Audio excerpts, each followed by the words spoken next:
महाराष्ट्र के उप मुख्यमंत्री अजीत पवार का निधन हो गया। बारामती में लैंडिंग के दौरान उनका प्लेन क्रैश हो गया। जानकारी के मुताबिक अजीत पवार एक कार्यक्रम के लिए बारामती पहुंचे थे, लेकिन लैंडिंग के दौरान यह हादसा हुआ जिसमें उनकी जान चली गई। बता दें कि बुधवार 28 जनवरी 2026 को बारामती में 4 सभाएं अजीत पवार की होनी थी। देवेंद्र फडणवीस सरकार में उप मुख्यमंत्री रहे अजीत पवार के नाम महाराष्ट्र में सबसे ज्यादा बार उप मुख्यमंत्री बनने का रिकॉर्ड है।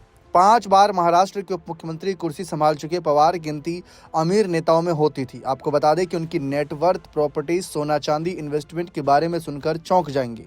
साल 2024 में हुए विधानसभा चुनाव के दौरान उन्होंने आयोग को दिए हलफनामे में अजीत पवार की नेटवर्थ का खुलासा हुआ था। माईनेता.com पर चुनावी एफिडेविट के मुताबिक अजीत पवार के पास करीब 124 करोड़ रुपए की संपत्ति थी। जी हाँ, सही सुना, 124 करोड़ रुपए की संपत्ति के मालिक थे, जो अपने निधन के बाद अपने परिवार के लिए छोड़ गए। अजीत पवार पर 21 करोड़ से ज़्यादा की देनदारी होने की जानकारी भी इस हलफनामे में दी गई थी।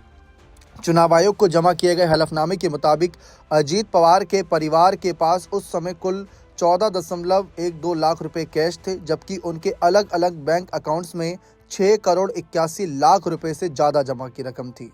अजीत पवार ने बॉन्ड्स, डिवेंचर्स और अलग अलग कंपनियों के शेयर में कुल 55 लाख रुपए से ज़्यादा की रकम निवेश की थी। वहीं उनके नाम पर 1 करोड़ से ज़्यादा की LIC पॉलिसी थी, जबकि उनकी पत्नी के नाम पर 14 लाख से ज़्यादा की LIC पॉलिसी थी। अजीत पवार के पास 3 trailer, Toyota Camry, Honda CRV और ट्रैक्टर थे। वहीं उनकी पत्नी सुनित्रा पवार के नाम पर ट्रैक्टर और 2 ट्रेलर होने की जानकारी दी गई थी, जिनकी कुल कीमत 86 लाख रुपए से ज़्यादा थी। सोने चांदी की बात करें तो उनके पास कुल 21.50 किलोग्राम की चांदी की मूर्तियां थीं। इसके अलावा उनके पास 20 किलोग्राम से ज़्यादा के चांदी से बने तोहफे भी थे। उनकी पत्नी के पास कुल 35 लाख से ज़्यादा के चांदी के बर्तन, 1 किलो से ज़्यादा गोल्ड और 28 कैरेट का एक हीरा था।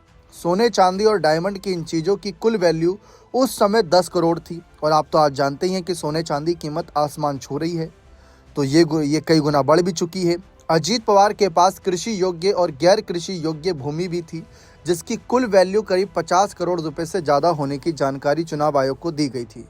इसके अलावा अजीत पवार और उनकी पत्नी के पास करीब 11 करोड़ से ज़्यादा कीमत की कमर्शियल बिल्डिंग और 35 करोड़ से ज़्यादा की कीमत वाली रेजिडेंशियल बिल्डिंग के मालिक भी थे।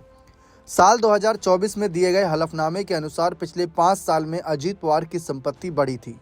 2019 की तुलना में उनकी अचल संपत्ति में 10 करोड़ रुपए का इजाफा हुआ।